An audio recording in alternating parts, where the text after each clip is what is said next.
During the summertime, it's important to have a plan in place when the temperatures get really hot, especially for people without air conditioning. Polly Ruddick is the director of the Office of Homelessness and Prevention and Intervention, and she's here to talk about the emergency weather plan in Lexington. We have a relatively cool situation going on today, but we know we are just about to head into that season when it can heat up. Well, what does it take to activate this plan? So as you all are aware, the heat can come on without you realizing it. So we kind of watch the temperature.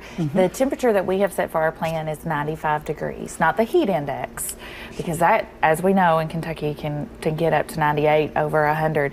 So ours doesn't rely on the heat index. We just rely on the actual temperature of 95 degrees. And then our office sends out an alert to our organizations that participate in our plan that they need to be activated. And tell us about that. How do you coordinate where people can go? So all our shelters have been wonderful in working with us with this plan. They open their doors. So that's the Hope Center, that's Catholic Action Center with their brand new facility on Industry Road. They're 24/7. You can go, you can watch TV, you can play piano, you can play cards, you can hang out in their park.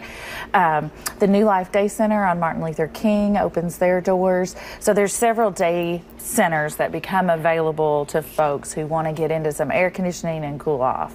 And then, of course, LexTran, when we activate, can give free bus rides out to those shelters for those that need to go out there and can't pay for transportation. And how do you make sure that you get that word out there and that the people who really need it, because, you know, that's key to it, getting the people who need it there. So we do several education, you know, kind of what we're doing now, just general public education. We also are agencies that participate, make their participants aware. The public library downtown is great. Of course, Phoenix Park is there and the courthouse is there, so they make their participants aware that, you know, if you don't want to hang out in the library, you're more than welcome to go to one of these other facilities. So a lot of just pass the word, a lot of social media. We publicize it on our social media, 211, the United Way. We make them alert so they can tell their callers if they need, if you're a senior citizen and need to know where to go. So we kind of just, it's a community-wide effort to make everybody aware when it happens. Polly, it's a new position for you, but you've been involved in this kind of work really for some time. You know that it's a challenge, the homelessness issue in our Commonwealth.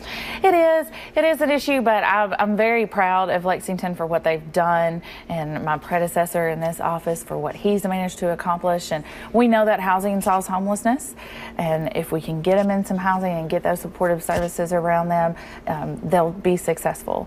So we're just going to keep focused on housing solves homelessness and keep working. All right, Polly, thank you. And good luck with that mission.